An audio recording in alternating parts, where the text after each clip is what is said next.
Hello दोस्तों, मैं नीरज कुमार और आप देख रहे हैं हमारा यूट्यूब चैनल नवचेतना एजुकेशन। दोस्तों, पिछले कई क्लासों में हमने आपको TET, C TET, super TET और नेट से संबंधित चाइल्ड डेवलपमेंट के जो क्वेश्चन आते हैं उसके कई टॉपिक जो है आपको बताया गया, समझाया गया। तो आज का जो हमारा टॉपिक है वो इंटेलिजेंस यानी बुद्धि है। दोस्तों, कुछ ही दिनों में हमारा सीटेट का एग्ज़ाम है। सीटेट के एग्ज़ाम में बुद्धि नामक इस टॉपिक से कई सारे क्वेश्चन पूछे जाते हैं। तो आज हम आपको इस बुद्धि वाले टॉपिक को समझाएंगे। बुद्धि क्या है, इंटेलिजेंस क्या है, इसको आपको समझाया जाएगा। बुद्धि के कितने सिद्धांत हैं उसके विषय में आपको बताया जाएगा। दोस्तों, जो बुद्धि होती है, जिसको अंग्रेजी में हम इंटेलिजेंस कहते हैं, जिसका वास्तव में आज तक कोई सर्वमान्य परिभाषा नहीं दी जा सकी है। अर्थात कोई ऐसी परिभाषा नहीं है जो बुद्धि की वास्तविक प्रक्रिया को यानी वास्तविक गुणों को या विशेषताओं को प्रदर्शित कर सके। लेकिन अलग अलग मनोवैज्ञानिकों ने अलग अलग फैक्ट में या अलग अलग दृष्टिकोण से बुद्धि की बहुत सारी परिभाषाएं दी हैं। तो बुद्धि जो है वास्तव में ये एक कार्य करने की क्षमता होती है। साधारण तौर पे हम ये देखते हैं, या हमारा मानना है या समाज में मानना, सबका ये मानना होता है कि ऐसा व्यक्ति जो किसी काम को बेहतर ढंग से कर रहा हो, जितने अच्छे ढंग से वो काम करता है, हम उसको उतना ही बुद्धिमान मानते हैं। तो बुद्धि का जो कॉन्सेप्ट है वो कार्य करने के क्षमताओं के आधार पर ही लोगों ने डिफाइन किया है। एक समस्या और होती है, बहुत से मनोवैज्ञानिकों का मानना है जो बुद्धि है वो जन्मजात प्रक्रिया है, यानी जन्म से ही बच्चों को मिलती है। और कुछ मनोवैज्ञानिकों का मानना है कि बुद्धि जन्म के बाद अर्थात वातावरण से उसको प्राप्त होती है। तो ये भी दो अलग अलग विचारधाराएं हैं। लेकिन वास्तव में जो एक संयोजित रूप निकाला गया या एक परफेक्टली जो आंसर इसका दिया गया वो इस रूप में माना गया कि 50% बुद्धि का जो डेवलपमेंट होता है वो उसके वंशानुक्रम के आधार पर होता है। बाकी 50% जो बचते हैं वो किसी भी बच्चे के जो सामाजिक पारिवारिक वातावरण है उस वातावरण के आधार पर उसका बुद्धि डेवलप होता है। अर्थात हम ये कह सकते हैं या ये मानते हैं कि किसी भी बालक की जो बुद्धि है वो जन्म से मिलने वाली, अर्थात उसके माता पिता में अगर जो क्षमताएं हैं, यानी उसके माता पिता अगर बुद्धिमान है तो बच्चे में भी इतनी क्षमता है कि वो भी उस स्तर तक का हो सकता है। परंतु अगर उसका जो वातावरण है, उसकी जो परिस्थितियां हैं वो उस स्तर की नहीं हुई जैसा कि उसको चाहिए था अपने विकास को या अपने बुद्धि को उस स्तर तक डेवलप करने के लिए, विकसित करने के लिए, तो वहाँ पे समस्याएं आ सकती हैं। लेकिन फिर भी एक अच्छे वातावरण और एक अच्छी आनुवंशिकता किसी भी बच्चे को वो अच्छे बुद्धि से युक्त कर सकती है और उसकी बौद्धिक क्षमता जो होती है वो बेहतर उसको मिल सकती है, जिसका वो प्रयोग अपने दैनिक कार्यों या विशेष कार्यों में वो करता है। आइए, यहाँ परिभाषाएं कुछ हमने नोट कर रखी है कि बुद्धि क्या है इसके संदर्भ में।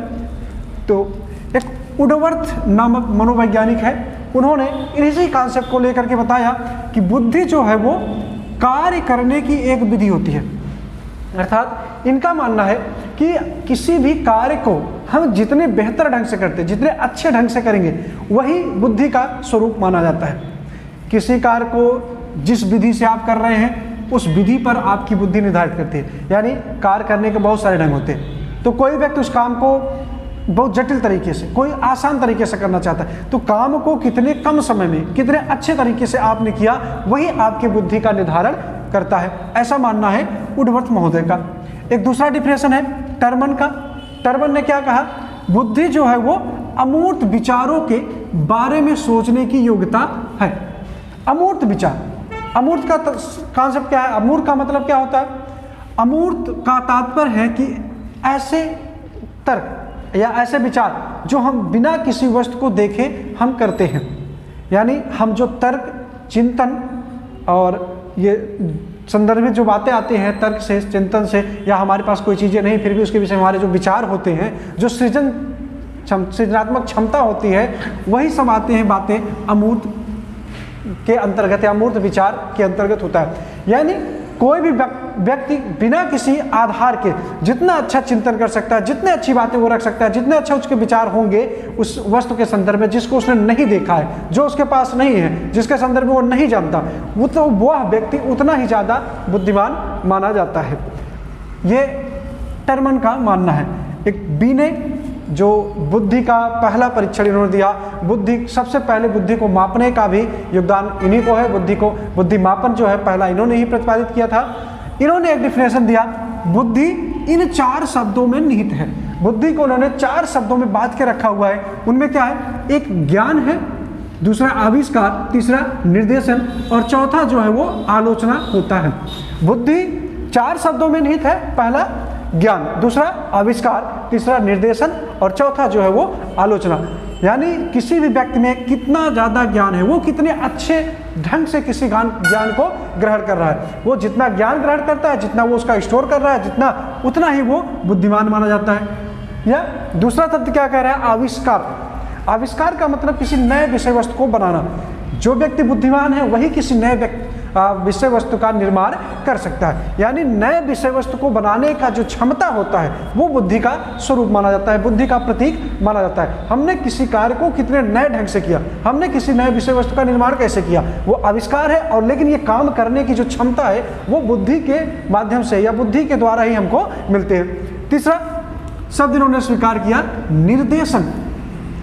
यानी किसी काम को करते समय किसी अन्य व्यक्ति के द्वारा उस काम को उचित ढंग से करने के लिए जो बातें आपको बताई जाती हैं, समझाई जाती हैं, वो निर्देशन के अंतर्गत आता है। किसी भी व्यक्ति में किसी व्यक्ति को अन्य व्यक्ति को निर्देशित करने की जितनी अच्छी क्षमता होती है, जितने बेहतर ढंग से वो उसको निर्देशित कर सकता है, उसको बता सकता है कि इस काम को कितना अच्छे ढंग से किया जाए और कितने सरलतम ढंग से किया जा सकता है, इस क्षमता को ही हम बुद्धि के स्वरूप के या बुद्धि का प्रतीक हम मानते हैं।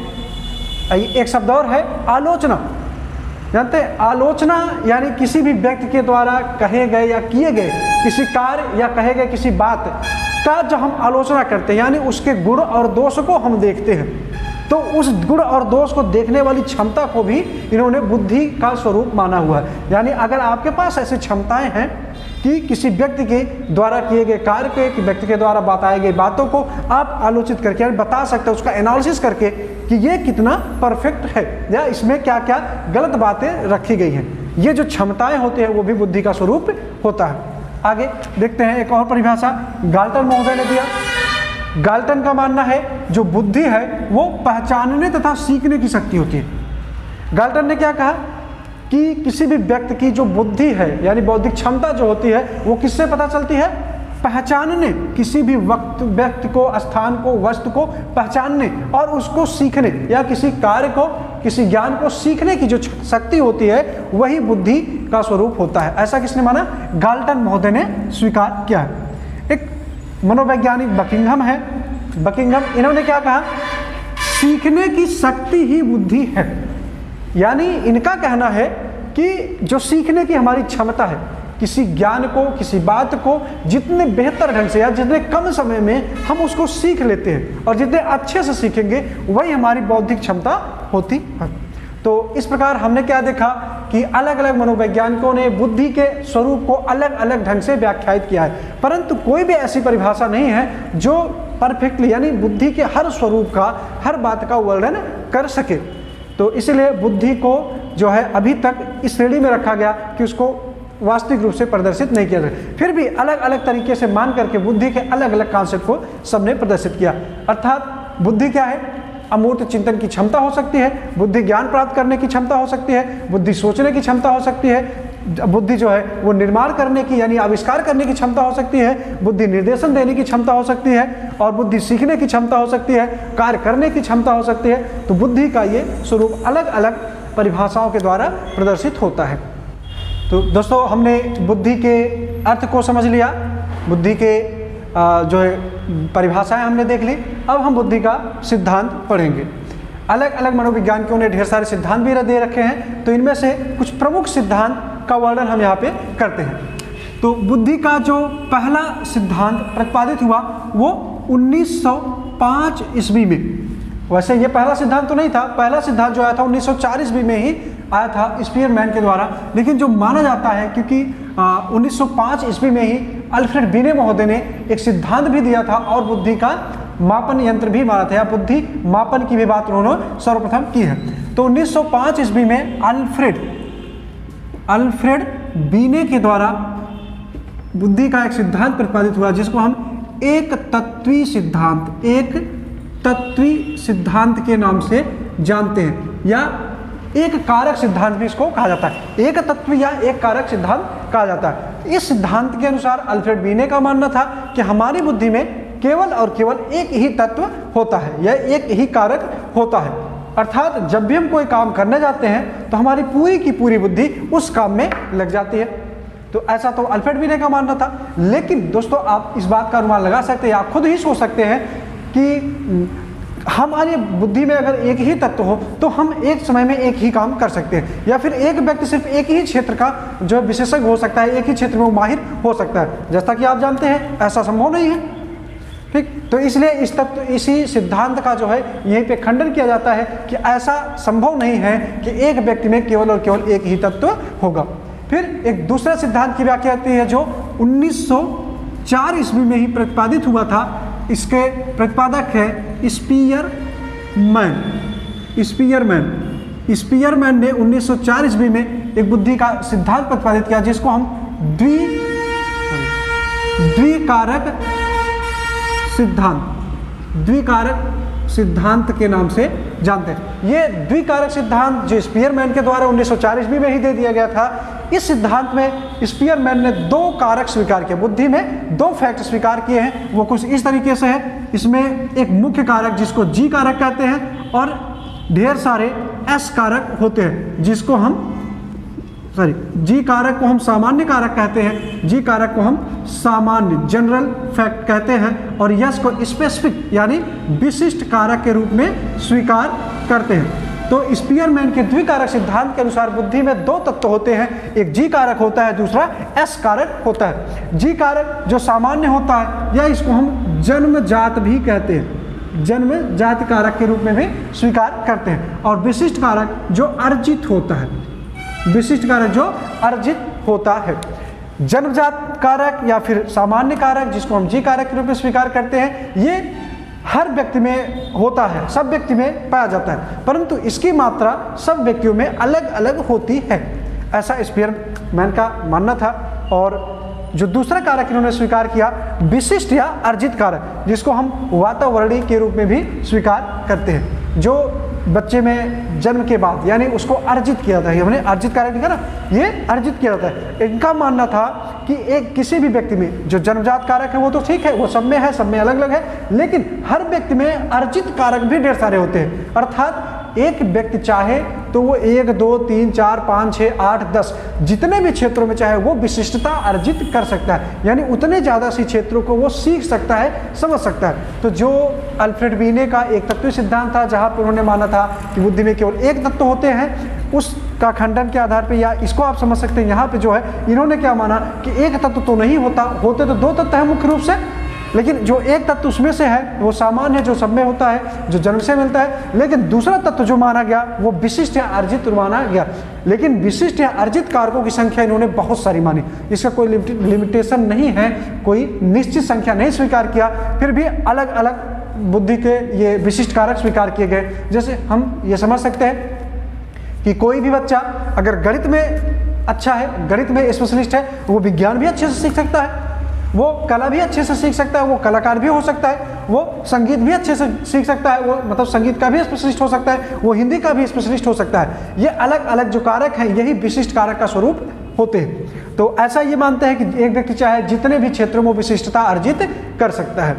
लेकिन बाद में इससे एक विवाद भी जुड़ा था, जिसके आधार पे ऐसा माना जाता है कि इन्होंने एक तीसरा कारक भी स्वीकार किया, क्योंकि लोगों का मानना था सिर्फ दो ही कारक नहीं हो सकते, तो तीसरे कारक जिसको सामाजिक कारक के रूप में भी इन्होंने स्वीकार किया, उसकी भी व्याख्याएं हमको कहीं कहीं मिलती है। तो ये दो सिद्धांत हो गया। ऐसे तीसरा सिद्धांत, जो तीसरे सिद्धांत की बात करते हैं जो 1920 ईस्वी में आया था, ये थॉर्नडाइक महोदय ने दिया। थॉर्नडाइक ने एक सिद्धांत दिया जिसको हम बहुकारक सिद्धांत के नाम से जानते हैं। बहुकारक या बालू का सिद्धांत भी इसको कहा जाता है। थॉर्नडाइक का मानना था कि बुद्धि में ना तो एक कारक होते हैं ना तो दो कारक होते हैं, बल्कि बुद्धि में असंख्य कारक होते हैं, बहुत सारे कारक होते हैं, इसलिए सिद्धांत को असंख्य कारक सिद्धांत के नाम से भी आप जानते हैं। तो असंख्य कारक सिद्धांत में इन्होंने इस तरीके से स्वीकार किया, माना कि बुद्धि में ये असंख्य ढेर सारे फैक्ट इस तरीके से होते हैं, बहुत सारे तत्व ऐसे हैं, ठीक। इन्होंने कहा कि किसी भी व्यक्ति के या बालक की बुद्धि में असंख्य कारक होते हैं, वो कुछ इस तरीके से, जिस तरीके से एक तरबूजे में असंख्य बीज होते हैं, उसी तरीके का स्वीकार इन्होंने किया। और ये कहते हैं कि प्रत्येक कारक जो होता है वो विशिष्ट मानसिक योग्यता होती है, यानी ये एक एक कारक जो है ना वो अपने किसी न किसी विशिष्ट क्षमता से, विशिष्ट कारक से युक्त होते हैं, जैसे कि स्पीयरमैन ने विशिष्ट कारक स्वीकार किया था। और ये जो विशिष्ट कारक है यही किसी भी काम के लिए जिम्मेदार होते हैं। कोई भी कार्य करना होता है तो इसमें से जो विशिष्ट कारक जिस कार्य के लिए होता है उस कार्य के लिए वो विशिष्ट कारक आता है, उस काम को वो करता है। लेकिन इसमें इन्होंने ये भी माना कि ये करता तो ये विशिष्ट कारक है जो स्वतंत्र रूप से कार्य करता है, परंतु इस कारक की जो सहायता करता है, ये अगल बगल के जो बुद्धि है ना, अगल बगल के जो कारक हैं वो कारक उसकी सहायता करते हैं, तब वो बुद्धि या वो फैक्ट अपने उस काम को कंप्लीट करता है। ऐसा थार्नडाइक का मानना था। दोस्तों, थार्नडाइक ने बुद्धि के कुछ प्रकार भी स्वीकार किए हैं, ये तो इनका सिद्धांत है। बुद्धि के इन्होंने 3 प्रकार स्वीकार किए। पहला इनका है मूर्त बुद्धि, दूसरा अमूर्त बुद्धि, अमूर्त बुद्धि, और तीसरा प्रकार इन्होंने स्वीकार किया सामाजिक बुद्धि का, सामाजिक बुद्धि। तो मूर्त बुद्धि क्या है? मूर्त का तात्पर्य भौतिक वस्तुओं से होता है, यानी ऐसा बुद्धि या ऐसी क्षमता जहाँ पे कोई भी व्यक्ति किसी भौतिक वस्तु को देख करके उसके गुणों विशेषताओं को वो प्रदर्शित करता है, बताता है, वही मूर्त बुद्धि होती है। और जैसे ये ऐसा माना जाता है कि जो मूर्त बुद्धि होती है ना, ये व्यावसायिक, जितने व्यावसायिक व्यक्ति होते हैं, यानी जो व्यवसाय करने वाले व्यक्ति हैं, उनमें इसकी क्षमता विशेष रूप से पाई जाती है, जो वस्तुओं को देख करके ही उसके गुणों और विशेषताओं की व्याख्या कर देते हैं। ऐसे दूसरा है अमूर्त बुद्धि, जो अमूर्त का मतलब होता है जो चीज़ें हमको दिखाई नहीं दे रही, यानी चिंतन जैसी बातें इसमें आती हैं, तर्क आता है, स्मरण आता है, ठीक, विचार आते हैं। तो जब कुछ ऐसे व्यक्ति होते हैं जिनमें ऐसी क्षमता है कि वस्तु को देखे बगैर उसके विषय में बहुत सारे तर्क चिंतन वो कर सकते हैं, जैसे एक कलाकार, एक संगीतकार, एक कवि, इनके पास कोई चीज़ें नहीं होती, बिना किसी वस्तु के उसकी कल्पनाएं वो करते हैं और कल्पनाओं के माध्यम से अपनी क्षमता का वो प्रदर्शन कर रहे हैं। तो जिन व्यक्तियों में ऐसी क्षमता है उनमें माना जाता है कि अमूर्त क्षमता होती है। अगला ये सामाजिक बुद्धि, सामाजिक बुद्धि का मतलब है जो सामाजिक क्रियाकलाप में अधिक चढ़ बढ़ के भाग ले रहे हैं। तो अगला सिद्धांत हम देखते हैं। अगला सिद्धांत जो थर्स्टन महोदय का है, सत्य तो इसका नहीं याद है, ये थर्स्टन महोदय ने दिया। थर्स्टन ने एक सिद्धांत दिया जिसको हम समूह कारक सिद्धांत के नाम से जानते हैं। समूह कारक सिद्धांत, समूह कारक सिद्धांत, समूह कारक सिद्धांत में थर्स्टन ने माना कि किसी भी व्यक्ति में ना तो 2 कारक होते हैं, ना 1 कारक होते हैं और ना ही बहुत सारे कारक होते हैं, बल्कि किसी भी व्यक्ति की जो बुद्धि होती है वो कुछ प्राथमिक मानसिक योग्यताओं का जो है वो समूह होता है। जैसे इन्होंने अपने समूह में 7 पॉइंट एक्सेप्ट किया हुआ है, इस तरीके से इन्होंने ये 7 पॉइंट एक्सेप्ट किया। इन्होंने बताया ये कुछ इस तरीके से जुड़े होते हैं, ये एक दूसरे से संबंधित होते हैं कि किसी भी व्यक्ति में जो सामान्य प्राथमिक योग्यताएं होती हैं वो उसमें कुछ ऐसे ही कारक हैं। जैसे ये शाब्दिक कारक के रूप में हम स्वीकार करते हैं, ये आंकिक कारक के रूप में हम मान सकते हैं, कोई भी कुछ भी हो सकता है। तो ऐसे ही इन्होंने 7 प्राथमिक मानसिक योग्यताएं या क्षमताएं स्वीकार किया है, जिसमें शाब्दिक कारक, आंकिक कारक, शारीरिक गतिक कारक, स्थानिक कारक, इस तरीके से स्वीकार किया। इनका मानना था कि जो अलग अलग कारक है वो अलग अलग प्रकार के कार्यों के लिए जिम्मेदार होते हैं। जैसे शाब्दिक कारक जो होता है वो शब्द के लिए जिम्मेदार है, किसी कार्य को करते समय जो आप शब्दों का प्रयोग करते हैं, शब्दों का यूज कर रहे हैं, उसके लिए शाब्दिक कारक जिम्मेदार होता है। और वही जब आप अंकों का प्रयोग करते हैं तो उसके लिए आंकिक बुद्धि जिम्मेदार होती है। तो इस तरीके से थर्स्टन महोदय ने समूह कारक सिद्धांत का प्रतिपादन किया हुआ है। आइए और सिद्धांत देखते हैं। इसके बाद एक थॉम्पसन महोदय ने एक सिद्धांत है थॉम्पसन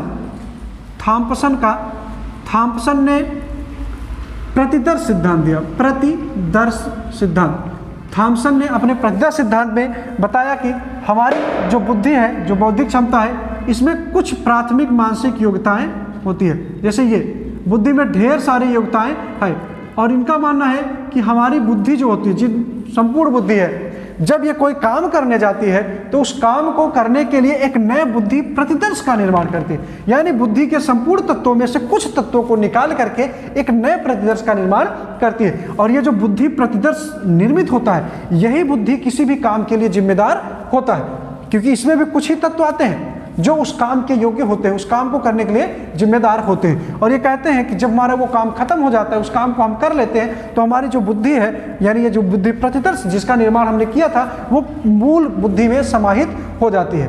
ठीक, एक और सिद्धांत देखते हैं हम। ये थॉम्पसन का प्रतिदर्श सिद्धांत हो गया, और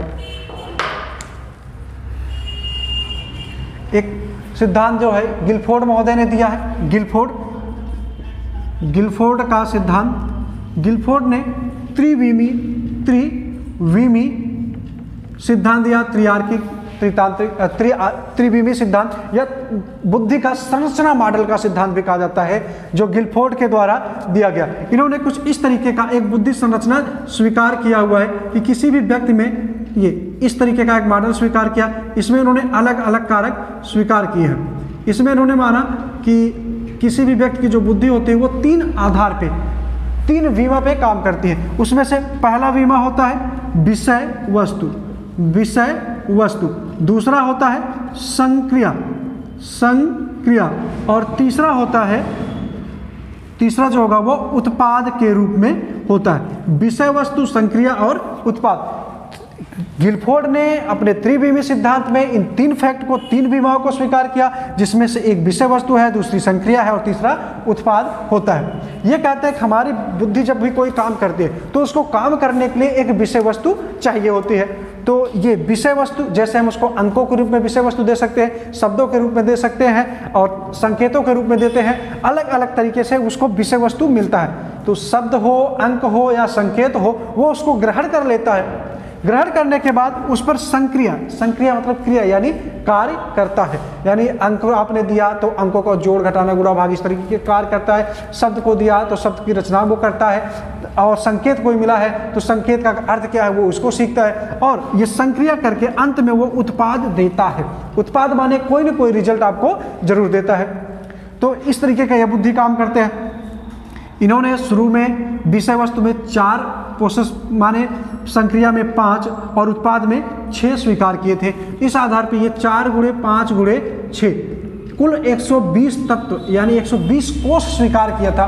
बाद में ये विषय वस्तु में 5 हो गया, संक्रिया में 5 और इसमें 6, तो इसमें तत्वों की संख्या 5 × 5 = 25, छक्का 150 हुआ। और फिर इसकी संख्या और बढ़ी 5 × 6 × 6, जहाँ 5 × 6 = 30, छक्का 180। यानी वर्तमान में जो गिलफोर्ड का त्रिविमी सिद्धांत है, इसमें मैक्सिमम कोषों की संख्या जो स्वीकार की गई है वो 180 माना जाता है। ऐसा पहले के एग्जाम में आया भी है, आप सबने देखा होगा आप। ठीक, तो ये गिलफोर्ड का त्रिविमी सिद्धांत हो गया। और भी सिद्धांतों की बातें हम कर लेते हैं।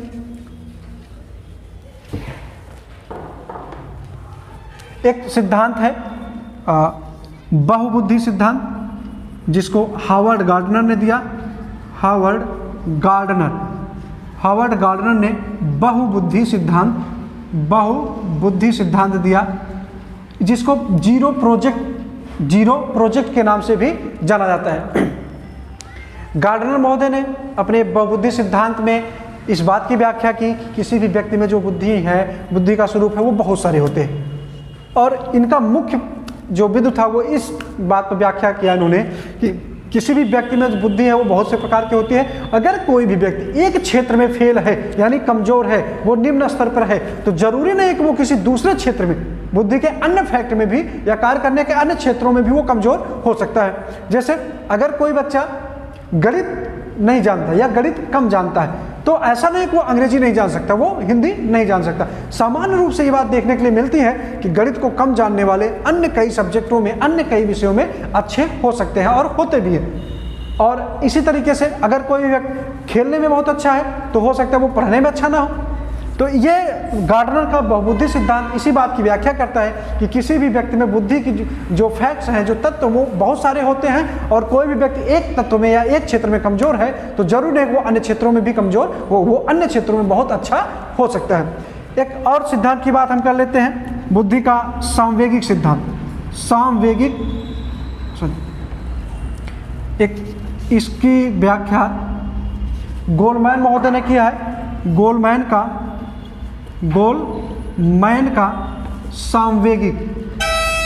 सांवेगिक बुद्धि का सिद्धांत, गोलमैन ने सांवेगिक बुद्धि का सिद्धांत दिया हुआ है। गोलमैन अपने इस सिद्धांत में इस बात की व्याख्या करते हैं कि किसी भी व्यक्ति में जो बौद्धिक क्षमताएं हैं वो वास्तव में जो है वो संवेगों के कारण होते हैं, और वो वास्तविक भी है कहीं न कहीं कि बुद्धि जो है जितना हमारी काम करती है उससे कहीं ज़्यादा हम इमोशंस में आकर के किसी काम को करते हैं। इस आधार पर उन्होंने माना कि किसी भी कार्य के लिए जो जिम्मेदार है 80% वो संवेग जिम्मेदार होते हैं, सिर्फ और सिर्फ 20% जिम्मेदार होती है हमारी IQ यानी बुद्धि लब्धि। तो गोलमैन ने सांवेगिक बुद्धि का सिद्धांत दिया। इस सिद्धांत के अनुसार इनका मानना था कि किसी भी बालक में जो बुद्धि होती है, बौद्धिक क्षमताएं होती है, कार्य करने की क्षमता होती है, वो 80% उनके संवेगों के कारण होती है, और केवल 20% जो जिम्मेदार होता है वो बुद्धि लब्धि होती है। दोस्तों एक सिद्धांत और हम देख लेते हैं, ये नवा सिद्धांत जो तरल ठोस का सिद्धांत, जिसको जो है कैटल महोदय ने दिया। कैटल का ये तरल ठोस सिद्धांत, कैटल ने अपने इस सिद्धांत को आधार बनाया था स्पीयरमैन का द्विकारक सिद्धांत। यहाँ इन्होंने तरल और ठोस, तरल को इन्होंने जो है वो वातावरणीय बुद्धि के रूप में स्वीकार किया, ठोस को इन्होंने जन्मजात बुद्धि के रूप में स्वीकार किया। इनका मानना है कि किसी भी व्यक्ति में जो बुद्धि है वो तरल और ठोस आधार पर होती है। जो तरल बुद्धि होती है ये नॉर्मल कार्यों के लिए होती है, लेकिन जो ठोस बुद्धि, जो जन्मजात बुद्धि होती है, वो वास्तव में किसी भी सृजनात्मक या रचनात्मक कार्यों के लिए जिम्मेदार होती है। तो दोस्तों आज के इस वीडियो में हमने बुद्धि पढ़ा, बुद्धि के अर्थ को समझा, और ये बुद्धि के कुछ सिद्धांत हैं। अल्फ्रेड बीने के द्वारा दिया गया सिद्धांत एक तत्वीय सिद्धांत, स्पीयरमैन का द्विकारक सिद्धांत, थॉर्नडाइक का बहुकारक सिद्धांत, थर्स्टन का समूह कारक सिद्धांत, थॉम्पसन का प्रतिदर्श सिद्धांत, गिलफोर्ड का त्रिविमी सिद्धांत, हावर्ड गार्डनर का बहुबुद्धि सिद्धांत, गोलमैन का संवेगी बुद्धि सिद्धांत, और कैटल का तरल ठोस सिद्धांत। दोस्तों इसमें से कई सिद्धांतों के नाम को लेकर के ही क्वेश्चंस बनाए गए हैं। यहाँ आपको सिद्धांतों के नाम के साथ साथ सिद्धांतों की व्याख्याएं भी बताएगी। तो टेट में, सीटेट में और सुपर टेट में भी इससे संबंधित क्वेश्चन आए हुए हैं। साथ ही साथ ये नेट के जो शिक्षा शास्त्र के स्टूडेंट हैं उनके लिए भी ये वीडियो लाभदायक होगा। दोस्तों ये वीडियो अगर आपको अच्छी लगती है तो आप इसको शेयर करिए, लाइक करिए, सब्सक्राइब करिए, और जो भी प्रॉब्लम्स आपको लगती हैं आप हमको इसमें ज़रूर बताएं। धन्यवाद।